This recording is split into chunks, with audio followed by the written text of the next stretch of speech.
আমরা সারাদিন কত মানুষের কত সমালোচনা করি, কত মানুষের গীবত করি। একবারও কি ভেবে দেখেছি এই কথাগুলো আমাদের আমলনামায় কি প্রভাব ফেলছে?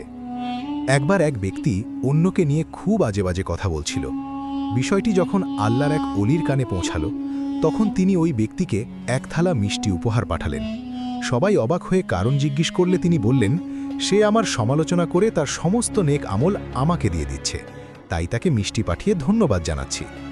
আসলে আমরা যখন অন্যের দোষ খুঁজি, তখন আল্লাহ আমাদের নিজেদের দোষগুলো মানুষের সামনে প্রকাশ করে দেন। রাসূলুল্লাহ সাল্লাল্লাহু আলাইহি ওয়াসাল্লাম বলেছেন, পরনিন্দা করা জেনার চেয়েও বড় গুনাহ। আমরা হয়তো ভাবি কথাগুলো সামান্য, কিন্তু কিয়ামতের দিন এই সামান্য কথাগুলোই আমাদের পাহাড় সমান সওয়াব ধ্বংস করে দিতে পারে। তাই অন্যের বিচার করার আগে নিজের আয়নার দিকে তাকান। মনে রাখবেন, কারো সম্মানহানি করা মানে নিজের আমলনামাকে শূন্য করে ফেলা। আসুন, অন্যের ভুল না খুঁজে নিজের চরিত্রকে সুন্দর করি। বন্ধুরা, আজকের এই ভিডিওটি যদি আপনাদের বিন্দুমাত্র ভালো লেগে থাকে বা এখান থেকে নতুন কিছু শিখে থাকেন, তবে ভিডিওটিতে একটি লাইক দিতে ভুলবেন না।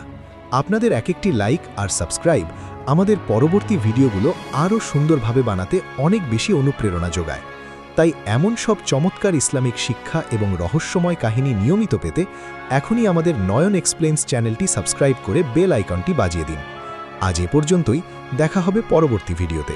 আল্লাহ হাফেজ।